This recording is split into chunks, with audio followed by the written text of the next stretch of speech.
Hello, Shalom. This is day 56 of Israel at war with Hamas. And so Israel has finally returned to bombing Gaza, which ends a 7-day ceasefire. Hamas violated the ceasefire. They started shooting towards the southern part of Israel. And so Israel took that as a khalas, finish. And so on Thursday, we were able to get 10 hostages back. And even though Israel wanted to get all the women and all the children back, but it didn't happen.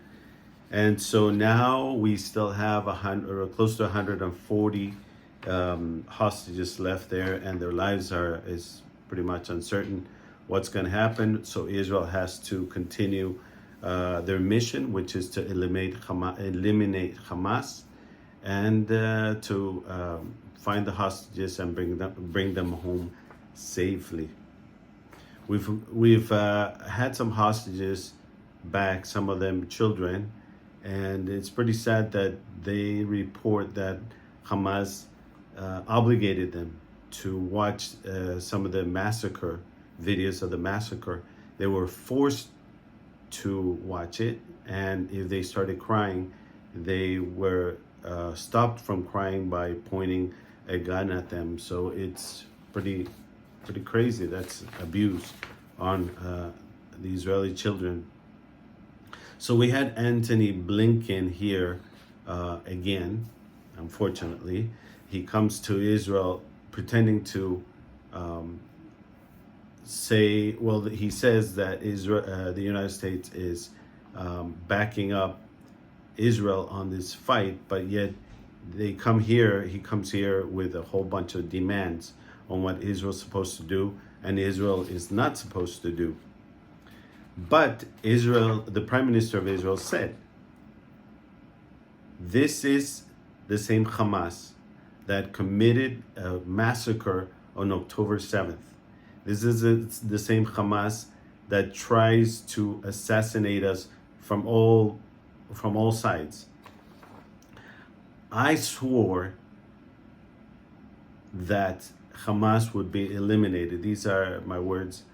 So nothing is going to stop us, and we are going to continue in our three objectives, which is to rescue the hostages, eliminate Hamas once and for all, and guarantee that Gaza will not be a threat to us here in Israel again. That's, the paraphrasing. But Antony came back and said that, there should be less civilians dead, and there shouldn't be any people,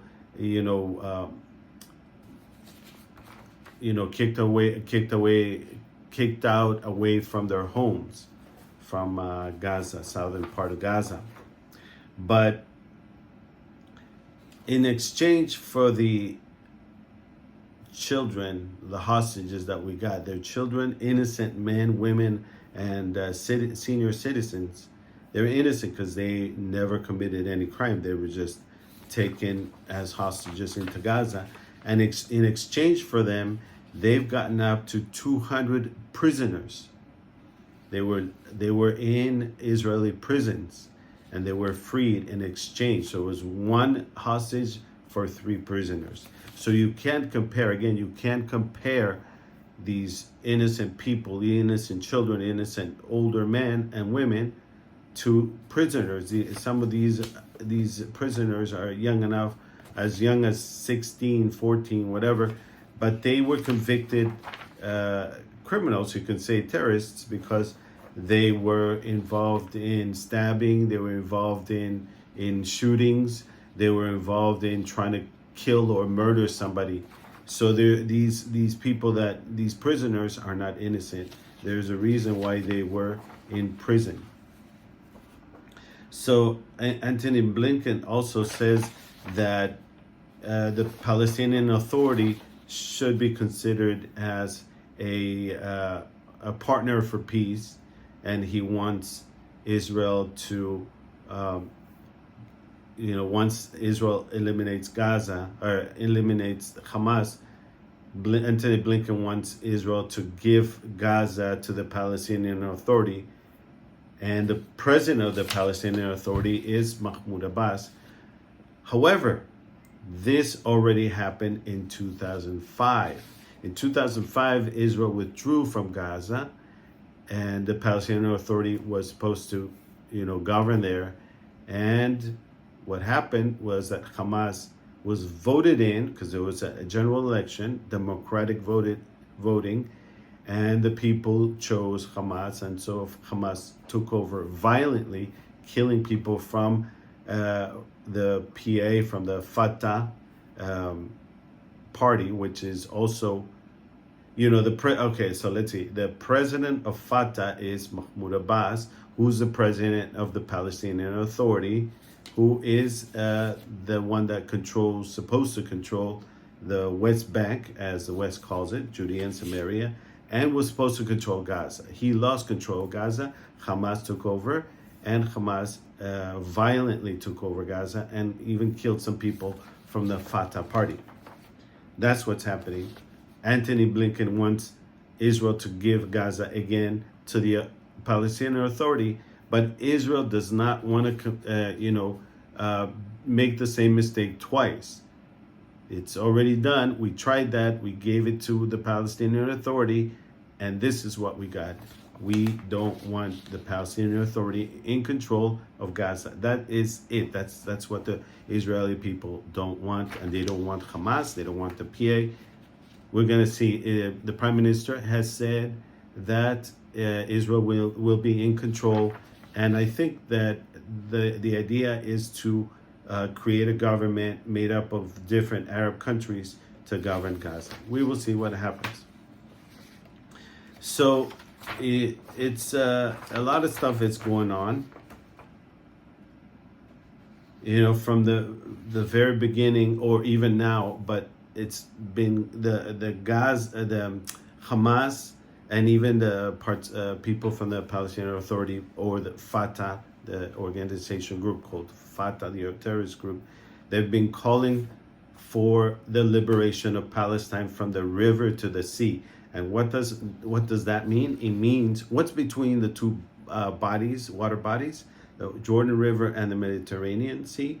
Well, people that are between those two bodies of water are the Jews. Israel, that's what Israel is, and they're calling for a genocide of the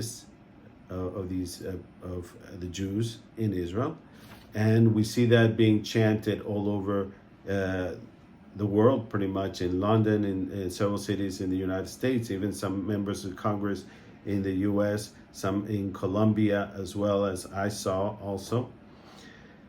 And so that's calling for a genocide.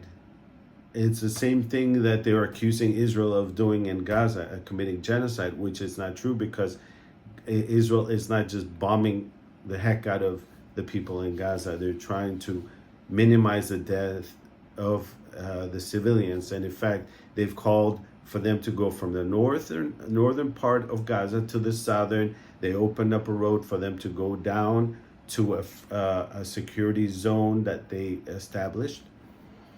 And so they're trying to kill as least civilians as possible. And, I've been asked, well, aren't they innocent? Many of them aren't. Many of these civilians aren't innocent. They voted in Hamas.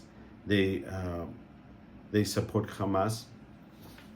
And on top of that, we have the United Nations. The United Nations is very much to blame for the continued hatred of the Arabs in Gaza and the Arabs in the West Bank, the continued hatred towards the Jews.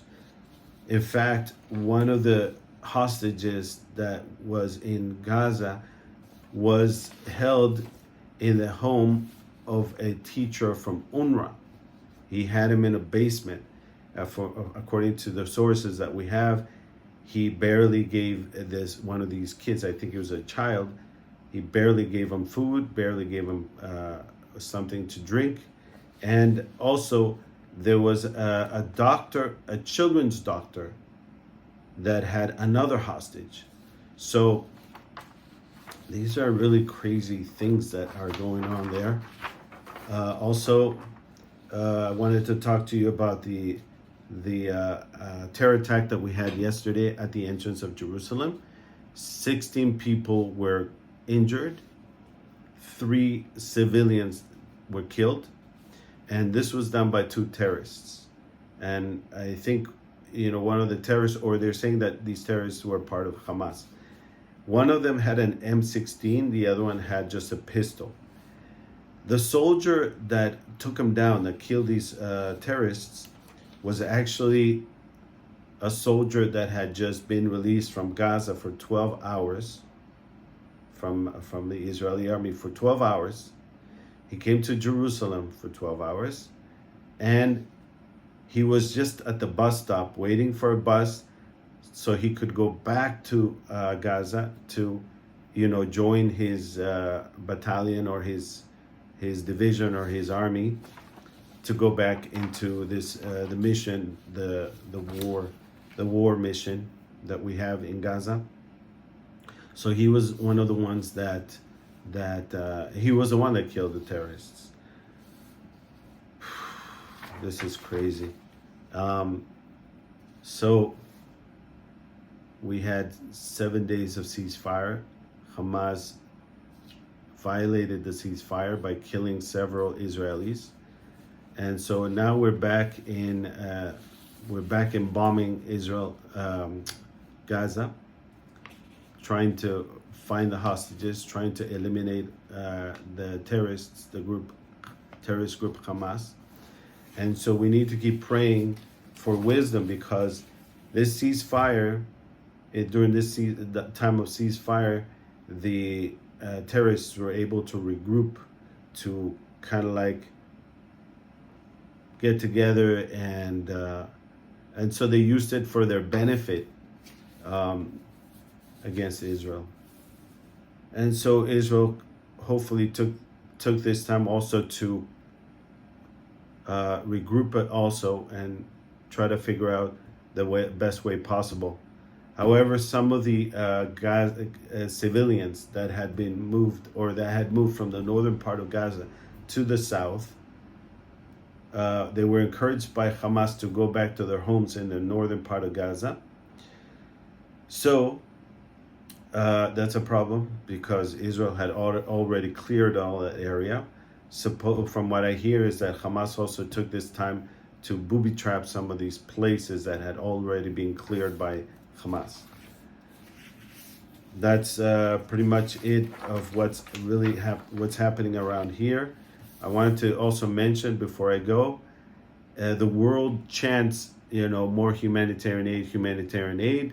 A lot of humanitarian aid has gone in, and a lot of this humanitarian aid has been going to the hands of Hamas. A lot of this fuel Hamas has taken, and this fuel allows them, or helps them, to launch these rockets towards Israel. So that's kind of crazy. But anyway, up to now, that's what's happening. Shabbat Shalom. God bless.